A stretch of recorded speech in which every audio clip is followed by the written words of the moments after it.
Hello बच्चों, नमस्कार। स्वागत है आपका अपने परिवार अंकित एजुकेशन अड्डा पर। आज हम बात करने वाले हैं आपके एएलपी टेक्नीशियन और आरपीएफ एसआई के महत्वपूर्ण प्रश्नों के बारे में, जो अभी हाल ही में 2024 में लेटेस्ट प्रश्न किए हुए हैं पेपर में, उनका सॉल्यूशन देखने वाले हैं और शॉर्ट ट्रिक के माध्यम से। यहाँ पर हम बात करेंगे इसमें आरपीएफ एसआई के 2 दिसंबर 2024 की शिफ्ट दूसरे के बारे में। इसमें कुछ महत्वपूर्ण क्वेश्चन लेकर आए हैं जो आपके एग्जाम में बने थे। तो यहाँ पर देखेंगे किस तरीके का क्वेश्चन बनाया गया था और आपको कैसे हल करना था कम से कम समय में। 2000 रुपये पर 6.25% वार्षिक साधारण ब्याज की दर पर 14 फरवरी 2023 से 28 अप्रैल 2023 की अवधि के लिए साधारण ब्याज की गणना करें। देखो, साधारण ब्याज निकालना है तो आपको सीधा याद रखना है RT%। एसआई जो होता है, हमने आपको कई बार बताया है, R×T या RT% के बराबर होता है। ठीक है, कई बार बताया है। मतलब रेट कितना दिया है 6.25 और टाइम कितना दिया हुआ है। अब देखो 14 फरवरी से लेकर 2023 है और 28 अप्रैल तक है। तो आपको देखो फरवरी के 14 दिन और मार्च के 31 दिन और अप्रैल के 28 दिन, टोटल अगर अगर हम मिलाएंगे तो टोटल यहाँ पर 73 दिन होते हैं। यानी कि टोटल 73 दिन की बात की गई है। 73 दिन का साधारण ब्याज निकालना है। और आपको पता है जब भी आपका दिन में क्वेश्चन दिया होता है तो आपको 365 से भाग करना पड़ता है। जब आपका महीने में दिया होता है तो 12 से भाग करना पड़ता है। 73 पंचे होता है 365, क्योंकि यही डाटा हर बार पूछा जाता है। 5 से डिवाइड करें, 5 एकम 5, 1.25 इसका बनेगा। ठीक है, यानी कि जो एसआई बना हमारा 1.25% बनेगा हमारा। ठीक है, तो जो मूलधन है हमारा उसका 1.25% निकाल दें, हमारा आंसर हो जाएगा। तो आपको पता है 2000 का 1.25%, 1.25% निकाल दें, बटा में 100 लिख देंगे, पॉइंट एक और हटाएंगे तो ये बटा में एक बार और 100 आ जाएगा। ठीक है, तो एक 2 जीरो से 2 जीरो कैंसिल, 1 जीरो से 1 जीरो कैंसिल, 2 एकम 2, 2 से 2 पंचे 10, 5 एकम 5, 5 से करेंगे तो ये 25 पंचे 125 हो जाएगा। इसका मतलब क्या है, हमारा जो साधारण ब्याज बनेगा वो 25 बनेगा। इस क्वेश्चन का right answer option number B में दिया है। ठीक है, ये आरपीएफ एसआई के एग्जाम का पेपर का क्वेश्चन है और 2 दिसंबर 2024 की शिफ्ट का क्वेश्चन है। सेकंड शिफ्ट का क्वेश्चन है, बहुत ही अच्छा क्वेश्चन था, साधारण ब्याज से रिलेटेड। ठीक है, अगर आपको इस तरीके से दोबारा क्वेश्चन मिले तो आप बहुत ही आसानी से लगा लेंगे। अगला क्वेश्चन देखेंगे हम, नेक्स्ट क्वेश्चन की ओर बढ़ेंगे। 70 रुपये प्रति केजी कीमत वाले कितने केजी चावल को 90 रुपये प्रति केजी कीमत वाले 63 केजी चावल के साथ मिलाया जाना चाहिए ताकि मिश्रण को 96.60 केजी पर बेचने पर 15% का लाभ हो सके। बहुत ही अच्छा क्वेश्चन है, देखेंगे जल्दी से क्वेश्चन को बनाएंगे। ये क्वेश्चन कई बार हमने बताया है, जब भी हमने इस टाइप का क्वेश्चन करवाया था तो हमने हर बार बताया था कि ये क्वेश्चन आपका महत्वपूर्ण है, एग्जाम में बन सकता है। आपको सबसे पहले इसका पूरा पढ़ लेना है और हर बार ये जो लाइन लिखा है ना लास्ट में, इसका सबसे पहले यूज़ किया जाता है। ठीक है ना, तो आपको क्या लिखा है क्वेश्चन में, पहले तो ये देखेंगे 70 केजी एवरेज में लिखेंगे बीच का उस पहला वाला। दूसरा केजी है आपका 90 केजी, 90 रुपये प्रति केजी। 90 रुपये के प्रति केजी वाले के अलग से कितना बोला गया है, देखो ये तो आपका 70 हो गया, ये आपका 90 हो गया, तो 90 केजी वाले के आपके पास कितना 63 केजी चावल हैं। ठीक है, और इसमें बोला गया है कि जो लाभ है यहाँ पर हम ऐसे समझें कि इसको पहले यहाँ पर सीपी निकालना होता है, क्योंकि यहाँ पर हर बार विक्रय मूल्य दिया होता है बेचने पर। तो आपका जो 96.60 रुपये में ये विक्रय मूल्य दिया हुआ है, ये 15% लाभ पर हमें क्रय मूल्य निकालना है। तो मतलब ये 115 का वैल्यू दिया है, हम इसे 100 से गुणा कर देंगे तो हमारा क्रय मूल्य निकल आएगा। अब ये पॉइंट हटाएंगे तो ये बटा में 100 एक और आ जाएगा, 100 से 100 कट जाएगा। अब देखो यहाँ से डिवाइड करें, 23 पंचे 115 होता है, 23 चौके 92 और 4 46, यानी कि 23 दूनी 46 और 0, 5 एकम 5, 5 अट्ठे 40 हो जाएगा, 5 चौके 20। तो हमने देखा सीपी जो आया वो एवरेज जो आया वो कितना 84 आना है। तो जो बीच में लिखते हैं हम 84, वो यहाँ पर लिखा जाएगा, ये आपका आ जाएगा। ठीक है, तो आपको इसी तरीके से हर बार करना है, एग्जाम में बहुत बार बनता है इस तरीके का प्रश्न। ठीक है, तो हम अगर इसमें डिवाइड करेंगे, अगर इसमें अच्छा सॉरी डिवाइड नहीं, इसमें डिफरेंस करेंगे तो 84 और 90 का डिफरेंस 6 आएगा और 70 और 84 का डिफरेंस 14 आएगा। अब इनमें अनुपात निकालें, 2 तिया 6, 2 से 2 7 14, हमने देखा 3:7 का अनुपात आया है। ठीक है, अब क्वेश्चन में दिया क्या था, दूसरा वाला यानी कि दूसरे वाली जो 90 रुपये प्रति केजी चावल थी उसका जो मान था वो 63 केजी था। यानी कि 7 अनुपात का वैल्यू जो है हमारे में क्वेश्चन में दिया है, 7 अनुपात का वैल्यू 63 है। ठीक है, तो 1 अनुपात का वैल्यू 7 एकम 7, 7 नम 63, तो 1 अनुपात का वैल्यू आ गया 9। हमसे पूछा है 70 वाली का, तो 70 वाली का अनुपात कितना है, 3 है। तो 1 अनुपात का 9 है, तो 3 अनुपात का वैल्यू कितना होगा, 9 गुणे 3 हो जाएगा। तो कितना होगा, 9 तिया 27। तो 27 इस क्वेश्चन का राइट आंसर होगा, जो कि आपका ए विकल्प हो जाएगा। ठीक है, अच्छा क्वेश्चन है, आपको याद रखना है, एग्जाम में बन सकता है। और इस तरीके का क्वेश्चन हर एक शिफ्ट के लिए महत्वपूर्ण है।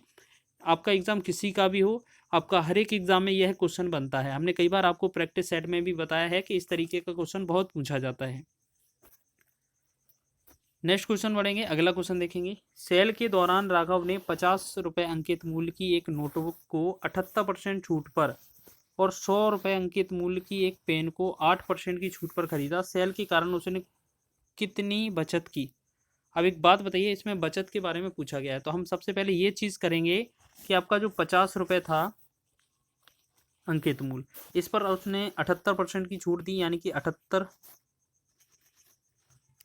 बटा में 100, उसने छूट कितना प्राप्त किया ये चेक कर लेंगे। 50 का एक बार, 50 दूना 100, डबल हो जाएगा, 2 एकम 2, 2 से 39 दूना 78, यानी कि पहले वाले में उसने 39 रुपये बचाए। ठीक है, दूसरा वाला बोला है कि 100 रुपये अंकित मूल्य है और इस पर 8% की छूट प्राप्त की, तो 8 बटा 100 करेंगे, तो 00 से 00 कट जाएगा, तो ये कितना आ जाएगा, 8। तो टोटल हमसे पूछा है उसने सेल के कारण उसने कितनी बचत की। पहले में 39 रुपये बचाए, दूसरे में 8 रुपये बचाए। अगर कुल बचत की बात की जाए तो हम क्या करेंगे, दोनों को जोड़ देंगे, बस यही तो हमसे पूछा है। कुल बचत बराबर 39 + 8 करेंगे, तो ये बनेगा हमारा 47। 47 इस क्वेश्चन का राइट आंसर है, बी ऑप्शन इसका राइट हो जाएगा। ठीक है, तो इस तरीके से आप बहुत ही आसानी से इस क्वेश्चन को भी लगा रहे होंगे। अगला क्वेश्चन देखेंगे, लिखा है क्वेश्चन 8 संख्याओं का औसत 20 है, इनमें से 5 संख्याओं का औसत 12 है, शेष 3 संख्याओं का औसत ज्ञात कीजिए। बहुत ही अच्छा क्वेश्चन है, आप ऐसे समझें कि 8 संख्याओं का औसत का मतलब है T8, टोटल निकालना है 8 संख्याओं का। तो कैसे निकालेंगे, 20 गुणे में 8, क्योंकि जो औसत होता है आपका, औसत बराबर होता है टोटल बटा में नंबर, लेकिन जब भी आप टोटल निकालेंगे तो औसत गुणे में नंबर हो जाता है ये।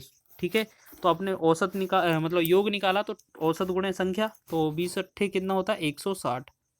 फिर बोला गया है 5 संख्याओं का औसत जो है वो 12 है, यानी कि टोटल जो है 5 संख्याओं का योगफल जो है वो 12 है, यानी कि 12 गुणे 5 करेंगे, तो 12 पंचे 60 हो जाएगा।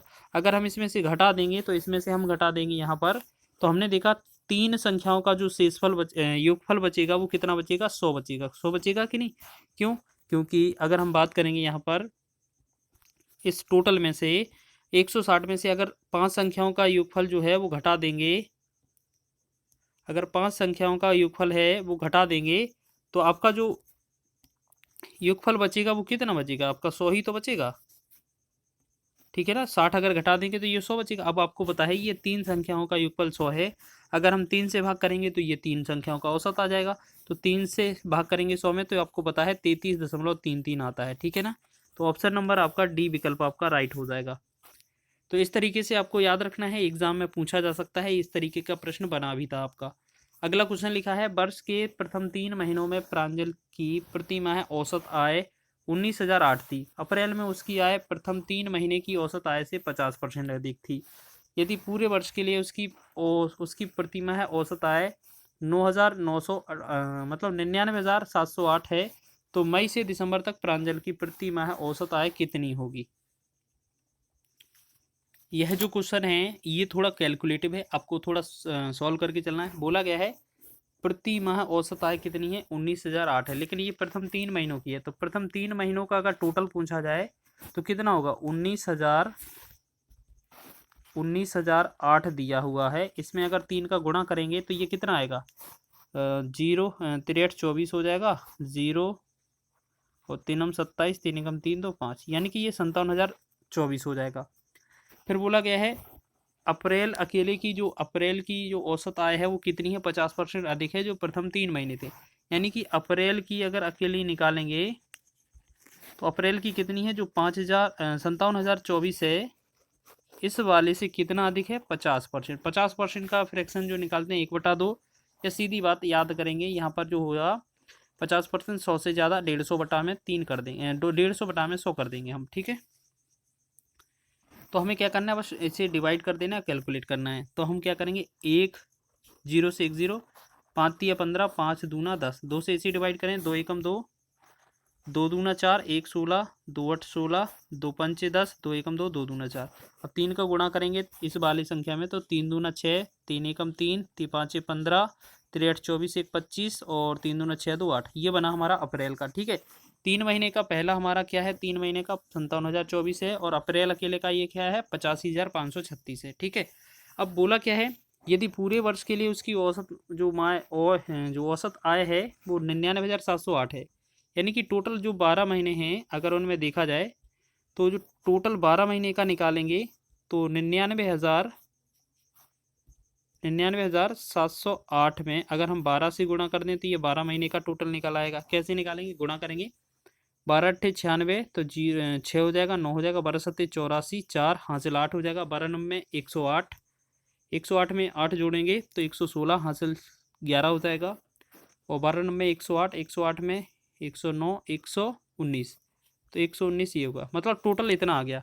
अब देखिएगा, अब आपको बता दें मई से दिसंबर तक पूछना है, पहले के 4 महीने हटाने हैं। अगर हम बात करें इन दोनों को जोड़ लिया जाए तो 3 महीना ये हो गया, अप्रैल ये हो गया, इन दोनों को जोड़ेंगे तो टोटल कितना निकलेगा हमारा, तो 4 महीने का टोटल निकालेंगे, मतलब अप्रैल का और 3 महीने पहले का, तो इनको टोटल निकालेंगे, जोड़ेंगे 6 और 4 10, इन दोनों को जोड़ना है। ठीक है, इन दोनों को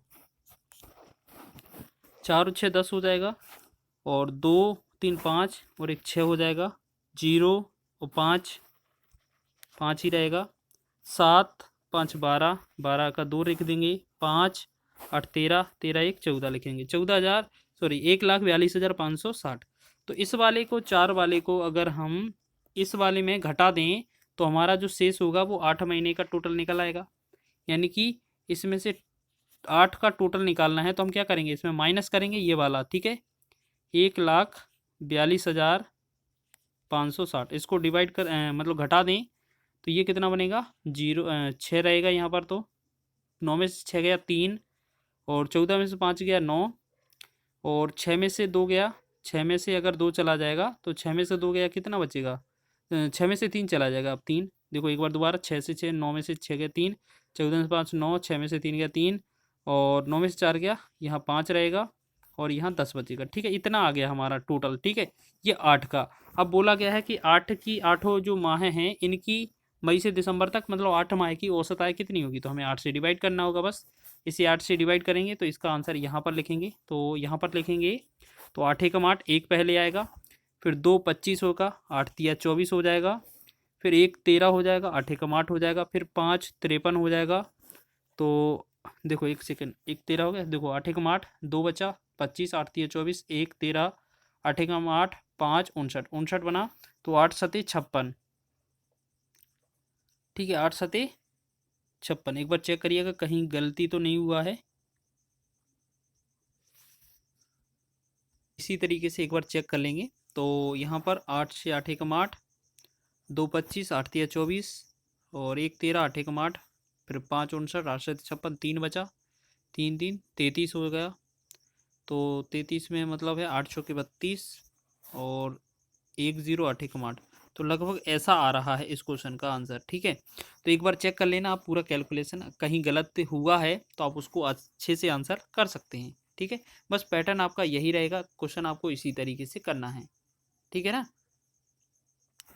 चलिए आगे बढ़ते हैं नेक्स्ट क्वेश्चन की ओर। नेक्स्ट क्वेश्चन की बात करेंगे हम।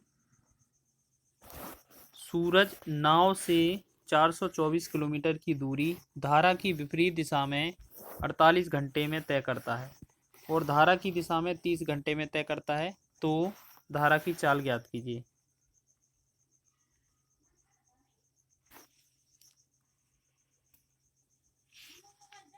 क्वेश्चन में अब हमें करना क्या है, पहले तो बोला गया है विपरीत दिशा में, विपरीत दिशा में जो चाल होती है वो क्या होती है, x माइनस वाई होती है। ठीक है, और इसकी जो चाल निकलेगी, चाल बराबर होता है दूरी बटा समय, तो दूरी कितना है 424 किलोमीटर है और समय कितना है आपका 48 घंटे है। ठीक है, पहला काम ये करना था, तो 8 छंग 48 और 8 पंचे 40, 8 तिया 24। ठीक है, 53/6।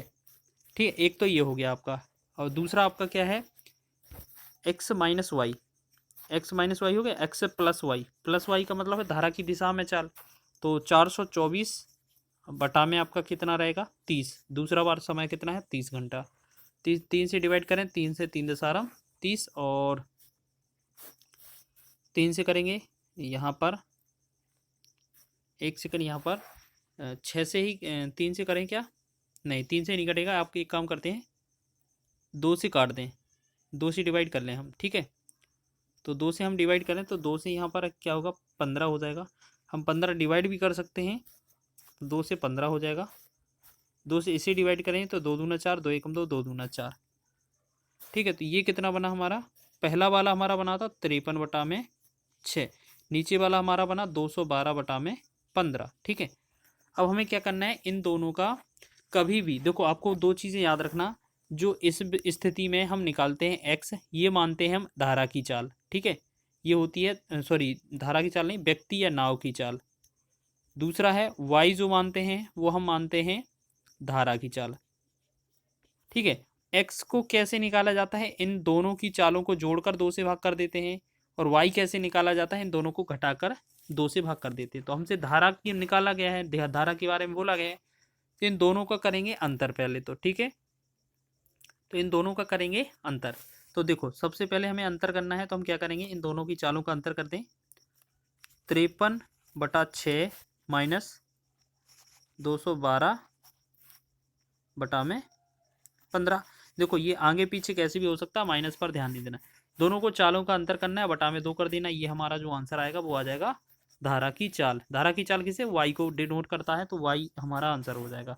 तो लासा आएगा 30 हमारा पहले तो 6 से 5 बार, 5 तिया 15, 5 25, 1 26, माइनस इससे करेंगे 15 से 15 दूना 30, और 30 बार 2 बार 2 से 424, ठीक है। और बटा में ये 2 था हमारा, ये 2 अलग से रहेगा हमारा इसके साथ साथ, तो इसमें घटाएंगे 424 में से 265, तो 14 में से 5 गया 9 बना, यानी कि बड़े में से छोटा घटाना, ये नहीं सोचना कि आपका माइनस बचेगा, ठीक है। तो 14 में से 5 गया 9, और 12 में से 7 गया 5, 4 में से 3 गया 1, बटा में आपका 30 दूना 60, ठीक है। अब हमें क्या करना है, देखो 36 18 ये 3 हिस्सा तो है नहीं, तो लगभग ये 2 पॉइंट कुछ बार जाएगा, तो 60 दूना 120, 36 60 180, 180 तो है नहीं पूरा, तो ये लगभग कितना आएगा, लगभग 2 दशमलव कुछ जाएगा, ठीक है। तो ऐसा सिर्फ एक ही विकल्प दिया हुआ है, ए वाला विकल्प, कि जो 2.65 दिया है, तो इसका मतलब क्या है, हमारा आंसर यही हो जाएगा, ठीक है। तो इस प्रकार आप ये भी आंसर कर सकते हैं, बहुत ही अच्छा क्वेश्चन है, याद रख लीजिएगा, ठीक है। चलिए आगे बढ़े अगले क्वेश्चन की ओर। अगला क्वेश्चन देख लीजिए, मूल्यांकन कीजिए, लिखा है 33 भागे 11 गुणे में 3 माइनस 3 गुणे 3, ठीक है। इस तरीके से दिया है, ये एक्स नहीं है, ये सारा गुणा है, ठीक है। तो हमने देखा 11 से भाग करेंगे 33 में, 11 तिया 33, फिर गुणा में ये 3 लिखा है, फिर माइनस में 3 गुणे में 4, तो 3 तिरका 9 हो जाएगा, और 3 चौके 12 हो जाएगा, ठीक है। बीच में अंतर करना है, तो 9 में से 12 चला जाएगा, ये माइनस का 3 बनेगा, तो -3 जो होगा इस क्वेश्चन का राइट आंसर हो जाएगा, ठीक है। इस तरीके से आप इन महत्वपूर्ण क्वेश्चनों को कवर कर रहे होंगे जो आपके एग्जाम में बन सकते हैं। चलिए नेक्स्ट क्वेश्चन की बात करें, अगले क्वेश्चन पर बढ़ते हैं। अगला क्वेश्चन भी आसान है, एक लंबवृत्तीय शंकु और एक लंबवृत्तीय बेलन की ऊंचाइयों का अनुपात 4:3 है, और उनके आधारों की त्रिज्याओं का अनुपात 7:3 है। यदि बेलन का आयतन 810 है, तो शंकु का आयतन ज्ञात कीजिए, ठीक है। चलिए तो हम बात करेंगे, देखो इनके आयतन की, तो आपको पता होना चाहिए कि बेलन का जो आयतन है वो शंकु के आयतन का कितना गुना होता है, ये चीज़ आपको पता होना चाहिए, ठीक है। तो एक चीज़ याद रखें यहाँ से, इसमें आपको इसमें क्या करना है, इनके दोनों आयतन के फॉर्मूला लगाने हैं। पहले तो आपका बेलन का आयतन है, पहले आपका लंबवृत्तीय शंकु है तो शंकु लिख लेंगे, ठीक है। फिर आपका बेलन, तो शंकु का आयतन क्या होता है, शंकु का आयतन होता है, मान लेते हैं ऊपर क्या है, शंकु का आयतन बराबर होता है 1/3 पाई आर स्क्वायर एच, और इधर हो जाएगा बेलन का आयतन, हम भाग कर देते हैं बेलन के आयतन से, ठीक है। बटा में ये हो जाएगा पाई आर स्क्वायर एच, तो पाई से पाई तो कैंसिल हो जाना है।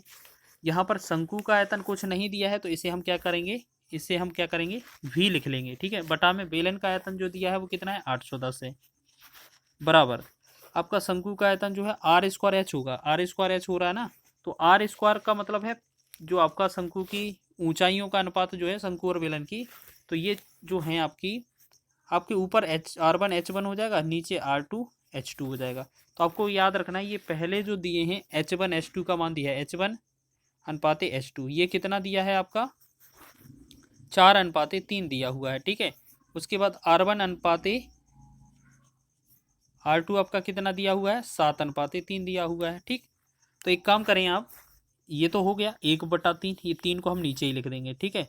अब R1 का स्क्वायर, R1 कितना है आपका ये R1 का स्क्वायर 7 है, 7 लिख रहा है ना, 7 × 7 कर देंगे, ठीक। फिर आपको क्या करना है, 7 × 7 लिख दिया, गुणे H1, R1 तो हो गया आपका, H1 आपका कितना है 4, तो गुणा 4 भी लिख देंगे। अब आपको क्या करना है R2 का स्क्वायर, R2 कितना है आपका ये R2 है आपका 3, तो 3 का स्क्वायर मतलब 3 × 3 कर देंगे। और H2 आपका कितना है, ये वाला दूसरा आपका 3 है H2, तो ये 3 लिखेंगे, ठीक है। बस इतना कैलकुलेशन करेंगे, आंसर हो जाएगा, ठीक है। 3 एकम 3, 3 से 27 दिया 81 270, फिर 3 एकम 3, 3 से करेंगे 90 हो जाएगा, फिर 3 से 3 एकम 3, 3 से 30 हो जाएगा, फिर 3 एकम 3, 3 से 10 हो जाएगा, ठीक है। तो भी का जो मान आएगा इन सब के गुणा में हमें बस 10 का गुणा कर देना है। तो भी बराबर क्या होगा 7 × 7 = 49, 49 का 4 गुना करेंगे, 49 दूना 98 होता है, 98 होता है ना, तो 196 तो ये हो जाएगा, ठीक है। 196, साथ ही साथ एक 0 आ जाएगा, तो ये जो होगा ये हमारा शंकु का आयतन हो जाएगा। वैसे भी हमें पता है ये 10 का गुणा कैसे होगा, हमारा इस तरफ हो जाएगा, तो उसका जो आंसर बनेगा वो इतना ही बनेगा 1960, ठीक है। तो इस तरीके से आप आसानी से क्वेश्चन को कर सकते हैं। अच्छा क्वेश्चन है, एग्जाम में बन सकता है, आपको याद रख लेना है। चलिए नेक्स्ट क्वेश्चन की बात करें। 6 बक्सों का औसत वजन 14 kg है और पहले बक्से का वजन शेष बक्सों के वजन का 1/5 है। पहले बक्से का वजन कितना होगा। आप ऐसे समझें क्वेश्चन को कि हमारे पास 6 बक्से हैं, A + B + C + D + E + F। इन सब का टोटल कितना है, औसत वजन 14 kg है। तो आपको 14 में 6 का गुणा करेंगे, 14 × 6 = 84 हो जाएगा। हमने आपको बताया था कि जो टोटल होता है वो एवरेज मतलब औसत गुणे नंबर होता है, ठीक है। तो हमने टोटल निकाला तो औसत गुणे संख्या कर दिया, ठीक है। इतना हो गया मान। अब दूसरा चीज़ क्या बोला गया है क्वेश्चन में कि पहले बक्से का वजन मतलब ए का जो मान है वो बाकी के जो शेष हैं मतलब B + C + D + E + F इन सभी का कितना है 1/5 है, ठीक। 1/5 है, ये चीज़ बोला गया ना, ठीक है। 1/5 बोला गया है। अब हम क्या करेंगे, इस वाले को 1/5 जो लिख रखा है ना, इसको हम ऊपर वाले में ले जाएंगे, ठीक है। ऊपर वाले में ले जाएंगे तो हम क्या करेंगे, इसमें हम ऊपर वाले में ले जाएंगे जब, तो 1/5 का मतलब क्या होता है कि अगर इसे हम पलट दें तो ये 5A बराबर ऐसा लिख सकते हैं, इसे B + C + D + E + F लिख सकते हैं कि नहीं। क्यों, क्योंकि इस 5 को हमने पक्षांतर कर दिया तो हमने दूसरी तरफ गुणा कर दिया बस। तो हमने देखा इस वाले की जगह पर हम कितना 5 ही लिख सकते हैं। इसका मतलब क्या है, ये जो इतना वैल्यू दिया है पांचों संख्या इनकी जगह पर हम 5 ही लिख सकते हैं। यहाँ तो A है ही, प्लस में 5A और लिख देंगे, बराबर में टोटल कितना है 84। तो जब ये होगा टोटल यहाँ पर हम बात करेंगे तो 5 और 1 6A, 6A बराबर कितना हो जाएगा हमारा 84।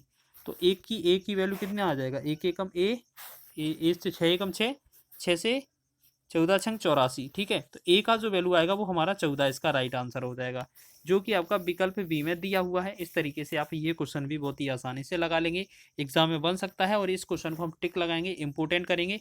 इस तरीके का पैटर्न हर एक एग्जाम के लिए महत्वपूर्ण बनता है। आगे बढ़ें अगले क्वेश्चन की ओर। अगला क्वेश्चन देखें। विशाल नाव से 285 किलोमीटर की दूरी धारा की विपरीत दिशा में 45 घंटे में तय करता है और धारा की दिशा में 18 घंटे में तय करता है। धारा की चाल ज्ञात कीजिए। देखिएगा अभी जो क्वेश्चन किया था उसी बेस पर आधारित है। हमें सबसे पहले क्या बोला गया है, विपरीत चाल, तो x - y का वैल्यू बोला गया है। तो 285 किलोमीटर जाती है, कितने घंटे में जाती है 45 में, ठीक है। 45 घंटे में जाती है, यही बोला गया ना, ठीक है।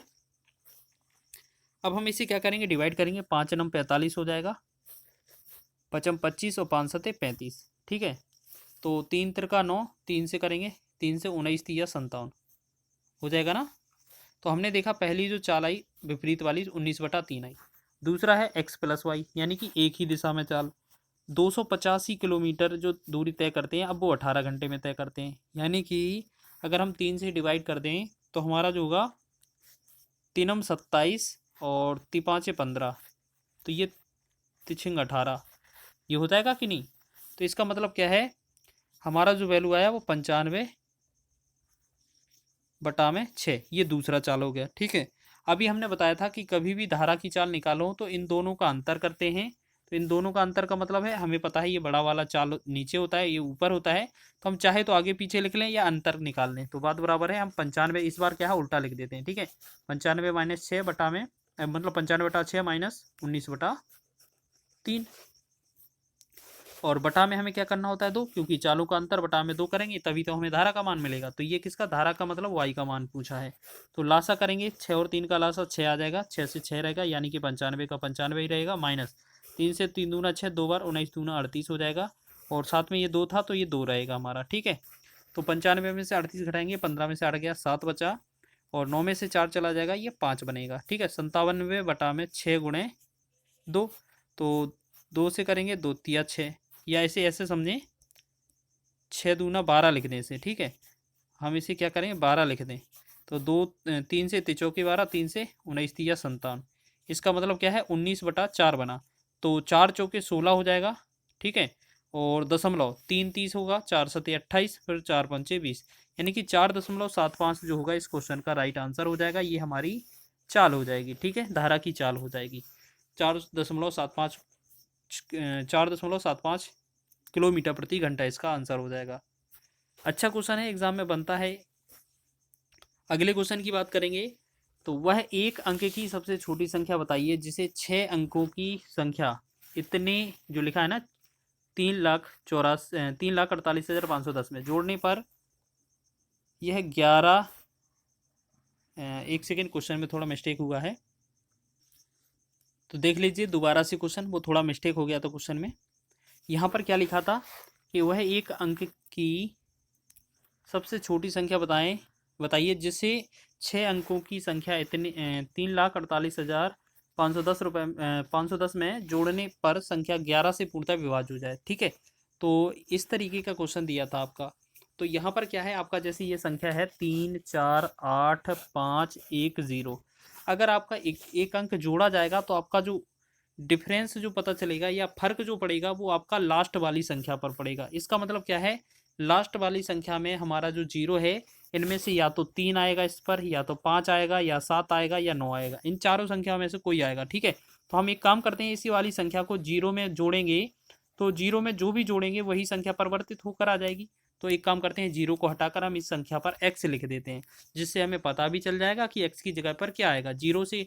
ठीक है, 0 में क्या जोड़ेंगे, x जोड़ देंगे। तो इसका मतलब मान लेते हैं 0 में x जोड़ा तो हमारा x बन गया, क्योंकि 0 में 5 जोड़ेंगे तो 5 बनेगा। तो बस हमारा 11 का रूल क्या कहता है, इनको अल्टरनेट क्रम में इनको घटाएंगे और इनका डिफरेंस 11 आना चाहिए या 0। ठीक है, यही रूल है ना। तो 3 8 11, 11 में 1 जोड़ेंगे 12। ठीक है, हमने अल्टरनेट क्रम में एक एक छोड़कर जोड़ा, तो 3 8 11, 11 और 1 12, 12 माइनस करेंगे हम, 4 5 9, 9 माइनस 9 प्लस एक्स, यानी कि 9 प्लस एक्स इस वाले को घटाएंगे। हमने क्या एक तरफ को छोड़कर और एक एक छोड़कर दूसरे तरफ वाले के इनको घटाएंगे तो बराबर में हमारा 0 आना चाहिए। यही रूल है हमारा 11 की विभाज्यता का। तो 12 माइनस 9 यहाँ पर रहेगा, माइनस का एक्स यहाँ पर रहेगा, बराबर का 0 हो जाएगा। आप देख रहे होंगे कि एक्स को हम इस तरफ लेंगे तो 12 में से 9 गया, 3 बचेगा, और एक्स उस तरफ पहुँचेगा तो एक्स का जो वैल्यू आएगा वो हमारा 3 बनेगा। ठीक है, 3 रख कर देख लीजिए, आपका आंसर डिवाइड हो जाएगा। ठीक है ना, तो इसका आंसर हमारा ए बनना चाहिए। ठीक है, तो आपने देखा होगा सभी क्वेश्चन आपके महत्वपूर्ण हैं, इस तरीके के पैटर्न पर पूछे गए थे और निश्चित ही आप बनाकर आए होंगे, या इस तरीके का प्रश्न आपको दिखेगा तो आप अच्छे से बना रहे होंगे। ठीक है ना, तो एक क्वेश्चन में थोड़ा बहुत मिस्टेक लग सकता है उसमें, तो आप देख लीजिएगा, बाकी आपके सारे क्वेश्चन महत्वपूर्ण हैं और अच्छे लेवल के थे, आपको समझाए गए हैं अच्छे से। वीडियो अच्छा लगा है तो वीडियो को लाइक करें, शेयर करें, चैनल पर नए हैं तो चैनल को सब्सक्राइब कर लें।